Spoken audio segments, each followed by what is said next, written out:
RMC દ્વારા નળ વીજ કનેક્શન કાપવાની કાર્યવાહી દરમિયાન અનોખા દ્રશ્યો સર્જાયા. કામગીરીનો વિરોધ કરવા માટે સ્થાનિક એક વૃદ્ધે કનેક્શન કાપવા માટે ખોદવામાં આવેલા ખાડામાં સૂઈને વિરોધ નોંધાવ્યો. સાથે જ મોટી સંખ્યામાં લોકોના ટોળા પણ ઘટના સ્થળે દોડી આવ્યા અને રાજકોટ મહાનગરપાલિકા દ્વારા હાથ ધરવામાં આવેલ કાર્યવાહીને તાત્કાલિક અસરથી અટકાવવાની માંગ કરી.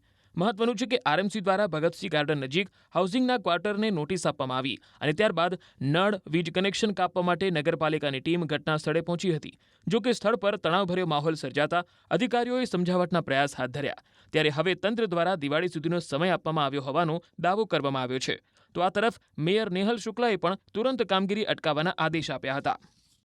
પાણી અને નળ કાપવા માટે આવ્યા હતા અને લાઇટ કાપવા માટે આવ્યા હતા. એની હિસાબે હું ખાડામાં સૂતો હતો, પણ એ લોકોને કોઈ સગવડતા આપવી નથી અને આ રીતે હેરાન કરવા છે, બરાબર. અને બીજા નંબરમાં ઇનોવેશન કરવાનું કીધું. અમે 5 લાખ ખર્ચ્યા અને ત્યાર પછી અત્યારે આ રીતનું એ લોકોએ અમારી ઉપર વાહેથી કર્યું કે પાણીનું કાપવા હાટુથી લાઈન ખાડો કર્યો અને પછી કે આ ખાડો લાઈન કાપી જ નાખશું. એટલે હું પછી છેલ્લે મેં કીધું હવે તમે 792 કોટર છે બધાય, બરાબર. એ આમાં નાના બધાય મજૂર માણસ રહે છે, બરાબર. ટકનું લાવીને ટકનું ખાય છે અને આ લોકો છે ને નોટિસો આપ્યા પછી હેરાન કરે છે, ઇનોવેશન થઈ ગયા પછી હેરાન કરે છે. તો અમારે શું કરવું અને કાર્યવાહી શું કરવી એ તમે ઉપર વિનંતી કરવા માગું છું. બસ મને ન્યાય મળવો જોઈએ. અન્યાય થાય છે ને એટલા હાટુથી હું આ ખાડામાં સૂતો છું અને આ રીતનું લાઇટની સુવિધા બંધ કરી, પાણીની સુવિધા બંધ કરી, તો અમારે જવું ક્યાં અત્યારે? પૂછો આપને નીચી ધરતી છે ભગવાન, કયો હવે? એટલે તુરંત ત્યારે કાર્યવાહી અટકાવવાનો આદેશ આપ્યો છે અને માહિતી લઈ અને અત્યારે બધા રહેવાસીઓ આવ્યા એના આધારે માહિતી પણ અમને મળી છે. અમારા ત્યાંના ચૂંટાયેલા કોર્પોરેટરોએ પણ માહિતી આપી છે. એટલે એકચ્યુઅલમાં પ્રોપર્ટી ગુજરાત હાઉસિંગ બોર્ડની છે. કોર્પોરેશનને પ્રોપર્ટીના સ્ટ્રક્ચર સાથે સીધું કોઈ લેના દેના છે નહીં, પરંતુ નબળા બાંધકામને લીધે કોઈ જાનહાનિ ન થાય આ માટેનો જે વિષય છે એની તકેદારી લેવી જરૂરી છે. એટલે એના માટે એ લોકોનું એફિડેવિટ માંગ્યું છે. એફિડેવિટ આપી દેશે, એના આધારે નક્કી કરશું કે કોના મકાન ઉપર કઈ કાર્યવાહી કરવી. રાજકોટ શહેરના ભગતસિંહજી ગાર્ડન નજીક આવેલે ગોકુલ નગર સોસાયટીના જે ગુજરાત હાઉસિંગ બોર્ડના જે આવાસો છે ત્યાં ક્યાંક જર્જરિત હોવાના કારણે તેમને નોટિસ આપવામાં આવી હતી. જોકે સ્થાનિક લોકોનો દાવો છે કે તેમને રિનોવેશનની કામગીરી પૂર્ણ કરી દીધી છે. આમ છતાં પણ આ જે તેમનું જે વીજ કનેક્શન છે તે કાપવામાં આવ્યું છે. આ વીજ કનેક્શન, નળ કનેક્શન કાપવામાં આવ્યા છે તે ફરી જે છે જોડી આપવામાં આવે તેવી સ્થાનિક લોકોની માંગ છે.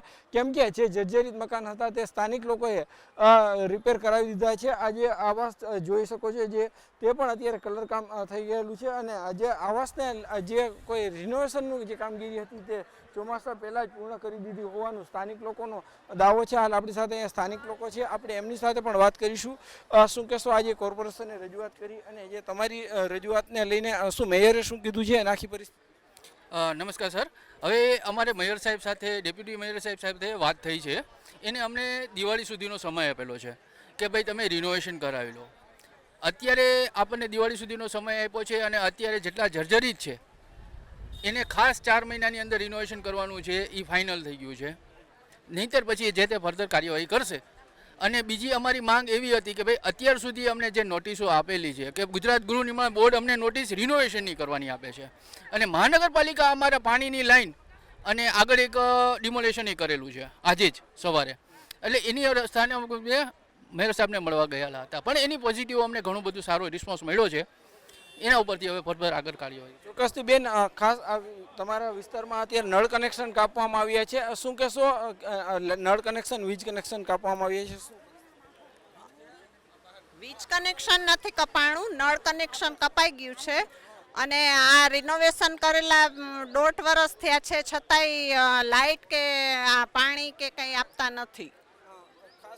ખાસ અમારી માગણી એવી છે કે અમને પાણી અને લાઇટ ને બધું આપે.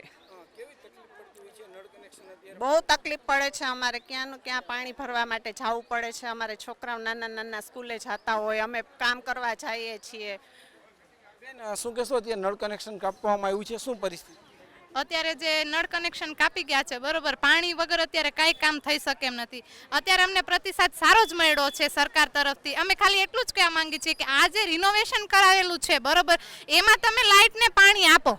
એ લોકોએ તો પૂરું બધું કરાવેલું છે, તો તમે એને આપો. અને અમારું જે પાણીનું કનેક્શન તમે બંધ કર્યું છે એ અમને મહેરબાની કરીને ચાલુ કરી દો. મધ્યમ વર્ગ એટલે પાણી, હા એ જ વાત છે. અત્યારે ટકનું લઈને ટકનું ખાતા હોય બરોબર, અત્યારે ટકનું પૂરું નથી થતું, તો અત્યારે પાણી વેચાતું કેમ લે?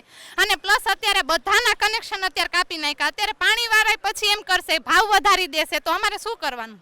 ચોક્કસથી આ જે મધ્યમ વર્ગના લોકો છે તેમની વ્યથા છે, તેમને મેયરને રજૂઆત કરી હતી. મેયરે પણ તેમને ખાતરી આપી છે કે તેમનો જે કોઈ પ્રશ્ન છે તે ઉકેલાઈ જશે.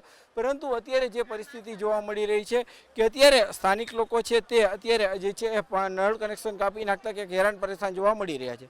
હાર્દિક જોશી, ન્યૂઝ 18 ગુજરાતી, રાજકોટ.